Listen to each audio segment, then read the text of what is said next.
Hey guys, welcome back to Auto Repair guys. Thank you guys for watching and subscribing to the channel. Today will be super helpful video guys to any of you trying to find the top 5 signs of a bad radiator guys, or top 5 symptoms. Stay with us, we're going to cover all that as we go. You'll be surprised guys, some of those you will never think that it's actually a bad radiator.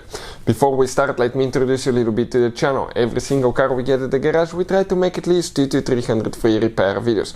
We take them completely apart, we show you how to fix pretty much anything. Why we do that? Simply because our mission in the shop is to save you guys as much money as we can.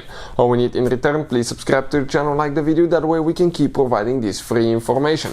Now, another thing guys, if you need to buy any parts, tools, new radiator, anything for your car, check out the link in the description of the video below and you can see where we get all our tools and parts from for a really good price and quick shipping as well. We're going to put that link in the description of the video below for your convenience. Those modern cars guys, they're complicated matter. Okay, they use quite a bit of diagnostics, and if you want to learn how to fix the electronic components and do diagnostics, check this channel out.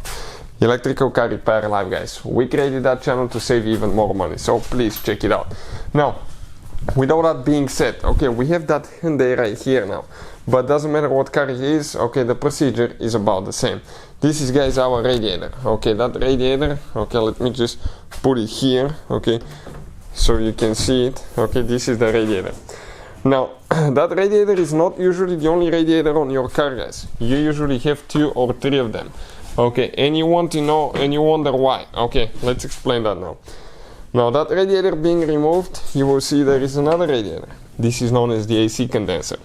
This is completely different guys. Okay, the AC condenser is different, okay, than the radiator. But now, let's explain guys, okay, what else you can have. You may even have another radiator in front of it, which is known as the power steering, okay, radiator. But modern vehicles, most of the newer ones, they have electric power steerings, so you will not have radiator. In that case, you may have 2 of them.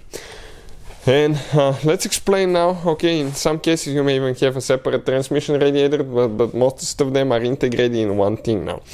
What are the signs of a bad radiator? Number 1 thing guys, leaking coolant. But coolant leaks could be from almost anywhere on your engine guys. It could be water pumps, thermostat, cooling hoses, throttle bodies, multiple places guys.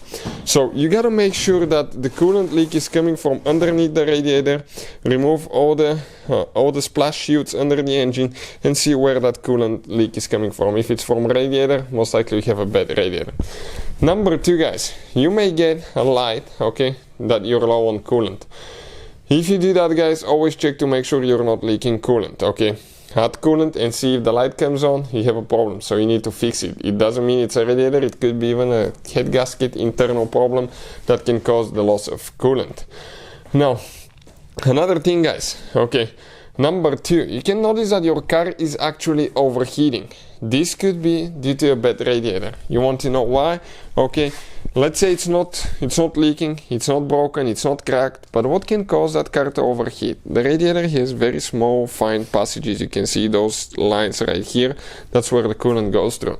Eventually they can plug up, especially if you haven't done a coolant leak in a long time. They create buildup. If they haven't been flushed at all, they can plug up.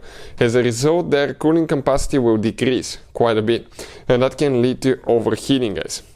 Now, number 3, you may notice that your radiator fan is working quite often, okay, more often than usually. That could be because of a poor radiator on the inside, okay, like we just talked about, or a dirty radiator on the outside. This is between the radiator and the AC condenser. It's terrible guys, check it out.